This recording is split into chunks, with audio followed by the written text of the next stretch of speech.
Pranayama by itself is a science. It is one of the 8 limbs of Raja Yoga, Ashtanga Yoga or Raja Yoga.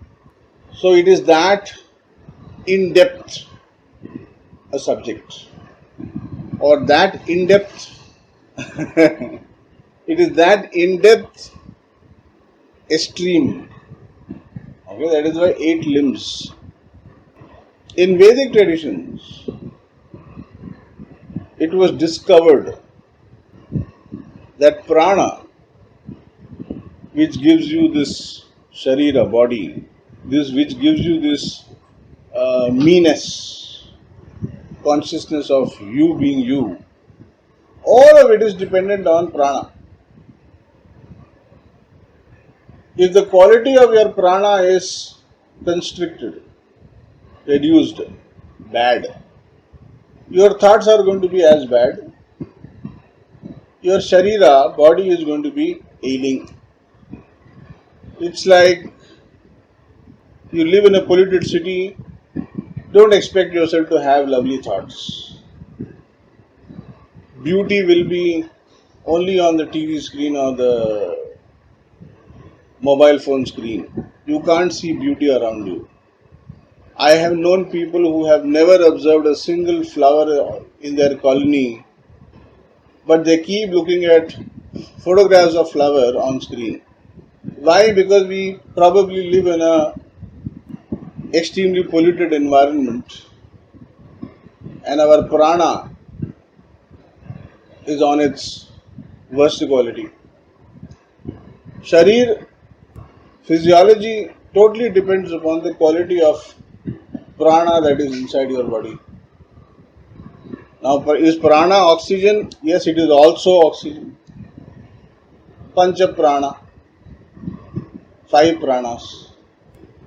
So when you consciously breathe, when you are with your breath, when you direct it in a particular manner, it will be called pranayama.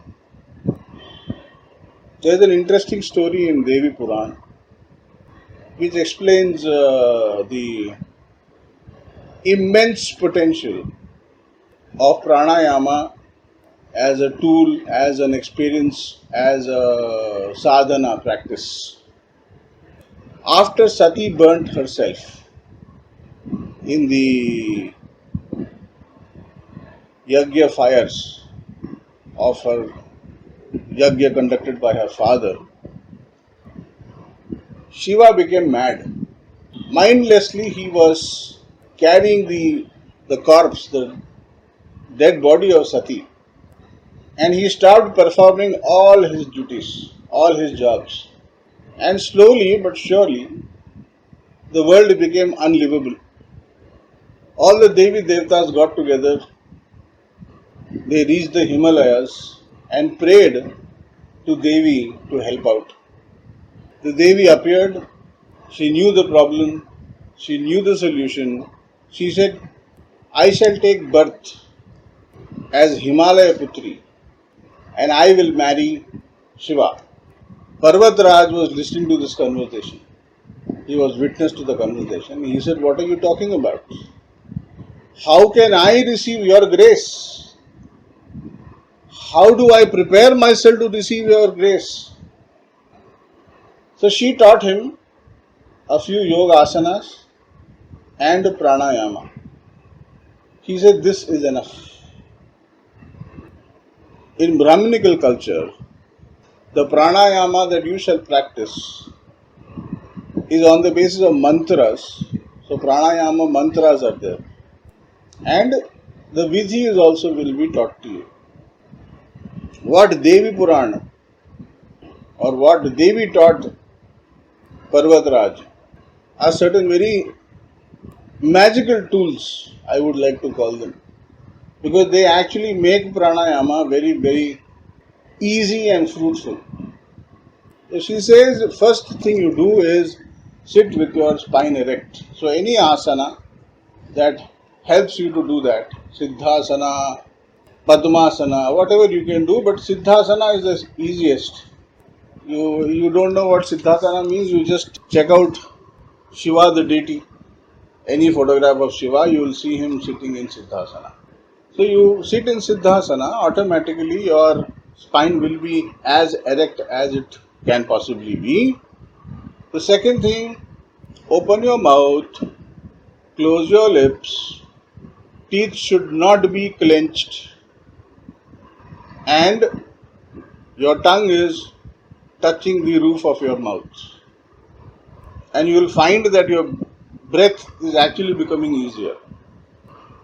Then, closing your right nostril, Pingala, two nadis, Ida and Pingala. Closing your right nostril, Pingala, you breathe in with your left nostril, Ida. Now she says 16 as long as it takes you to say Om 16 times. Now in Vedic practices, we have mantras to do that. Now the entire pranayama mantra runs to some 64 syllables. The pranayama mantra itself is a complete practice. Though it is part of your everyday ritual or a sandhya vandanam or thrice a day ritual, that itself is a practice. So even if you did just that, you would have done virtually everything that is worth doing. So what are the mantras? Om, Bhuhu, Bhuvaha. Bhuhu. Bhuhu represents the earth, the Mooladhara chakra, the base of your spine or your genitals. Bhuhu, Bhuhu, Bhuvaha. Bhuvaha would represent the higher realm. Like we said in Om, the three realms, the three bhuvanas. What are the three bhuvanas? That's exactly what this mantra is telling you. Om is representing Bhuhu, Bhuvaha, Swaha. So the three realms, physical, metaphysical, causal, the three realms. So a pranayama mantra goes like this: Om Bhuhu, Om Bhuvaha, Om Swaha, Mahaha, Janaha, Tapaha, Om Satyam. Now you will hear Ogum Satyam. Why? Because in Chanda, which we will deal with in a while, Om Satyam has two parts. So the Chanda says you can't have two parts when you are saying this. So it has to be, for example, Om Bhuhu is one breath. Om Bhuvaha is one breath. Om Satyam is not one breath. So how do you make it one breath? By adding this syllable. Ogum Satyam. And make it correct in terms of the Chanda. Om Bhuhu, Om Bhuvaha, Om Suvaha, Om Swaha. It's a very common mistake amongst South Indian Brahmins to say Suvaha, even though the correct pronunciation is Swaha. Okay, so you hear this, you keep hearing it from others and you pick it up, but it's incorrect. So it's Om Swaha, Om Mahaha, Om Janaha, Om Tapaha, Om Satyam, Om Tatsavithur Varenyam Bhargo Devasya Dhimai Dhiyo Yo Nah Prachodayad, Om Apo Jyotirasomritam Brahma Bhurbhuvaswarapo. Now this is the pranayama mantra to be, while you inhale, this is a mantra. So you inhale as long as the mantra lasts. Then you hold the breath and mentally chanting this mantra one more time till the mantra lasts. You exhale from the right nostril as long as the mantra lasts. This completes one round of pranayama. The beauty is that you might find, it might sound impossible right now because you do not remember the mantras. After you have learned the mantras, it might seem very difficult, but you'll be amazed as to how quickly your nadis, your nostrils open up, and this becomes easier as you go along. Now imagine a person who can breathe for 30 seconds, inhale for 30 seconds, hold for 30 seconds, and exhale for 30 seconds. Imagine the kind of pranic health the person might have.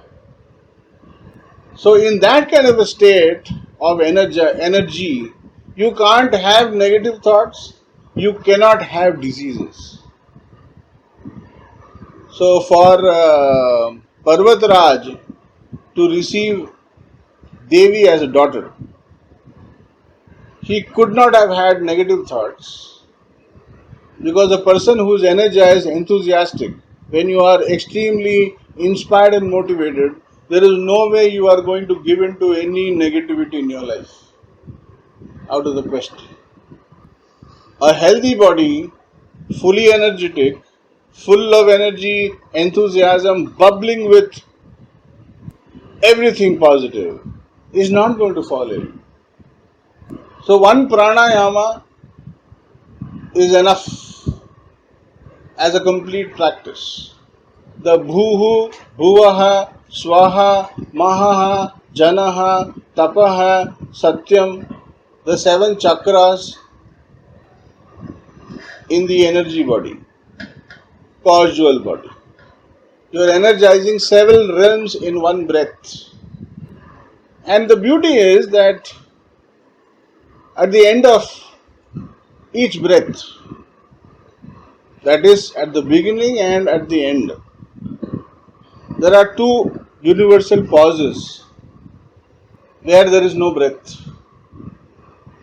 How is that? So before the breath starts to come in, there is a pause. So when you start to breathe, you start to breathe without a breath inside of you. When you have exhaled completely, so both of them, now retention of breath we will call kumbhaka. When there is no breath and you retain that no breath state, we will call it kevala kumbhaka. So there are 2 kevala kumbhakas in every pranayama. So which represents what? The turya. So what does Omkara represent? The physical, the metaphysical, the causal, and the turya. The 4 components of Om. Exactly the same components you will find in every practice of the Vedas.